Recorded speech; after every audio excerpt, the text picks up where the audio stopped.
ईट पाथो महला उठाओ जी महला के तारे तारे पलंग ढासाओ जी महला के तारे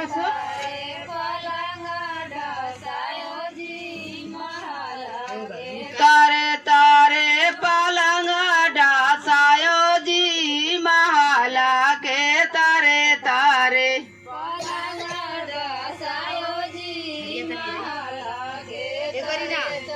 ओही पलंगे सोवेला बेटी का बाबा जी ओही पलंगे सोवेला बेटी का बाबा जी ओही पलंगे सोवेला ओही पाइठी बेनिया डोला में उनकर अम्मा जी ओही पाइठी बेनिया डोला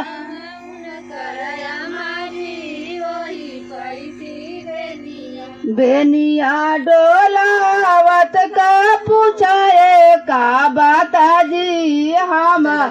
रे तुलसी माई के किया दे बादाना जी हमारे तुलसी माई के किया दे बादाना जी हमारे तुलसी के किया दे बादाना जी हमारे तुलसी माई के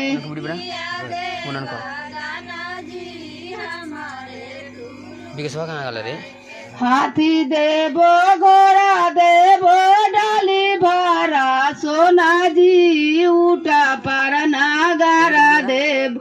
दाला का सिंगारा जी उठा पर नागारा देबो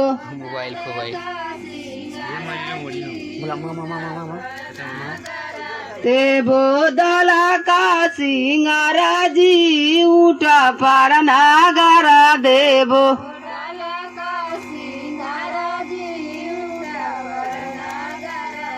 ईटा पाथो महला उठाओ जी महला के तारे तारे पलंग ढासाओ जी महला के तारे तारे नहीं समझ में था ये तो गोड़ देके हाथ जोड़ के बैठा तू उनजा कल से महला ढासाओ जी महला के तारे तारे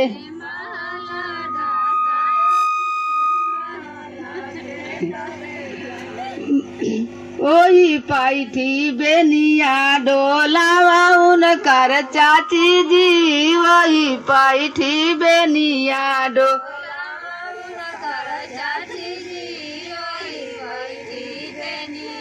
डोलावा उनकर चाची जी वही पाइठी बेनिया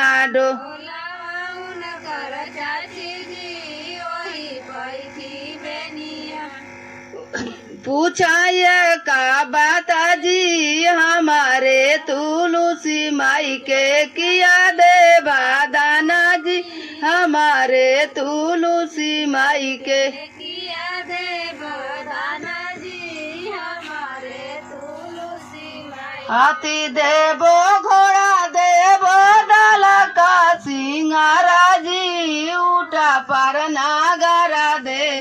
दला का सिंगारा जी उठ पर नागारा देबो भीम जी के ले लो के भीम जी दला का सिंगारा जी उठ पर नागारा देबो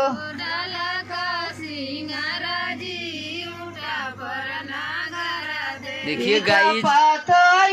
भीम जी है अरे सीधा खड़ा था जी महला के तारे रे पलंग ढासाओ जी महला के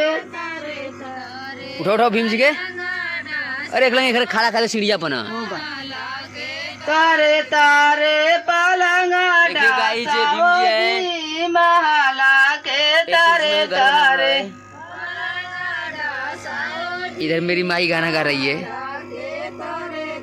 ओही पैठी बेनिया डोलावा उनकर भाभी जी वही पलंग बोले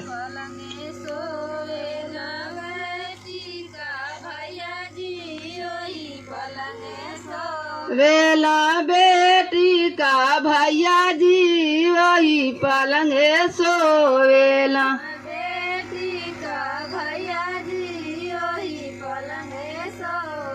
ओही पैठी बेनिया डोलावन कर भाभी जी वही पैठी बेनिया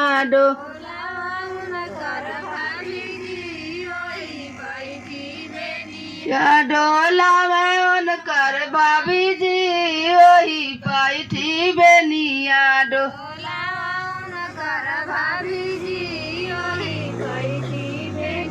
बेनिया डोलावत का पूछाए का बात जी हमारे नाना दाजी किया दे दाना जी हमारे नाना दाजी के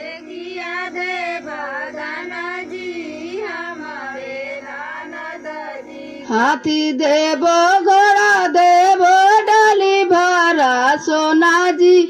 उठा पर नागारा देवो दला का सिंगारा जी उठा पर नागारा देवो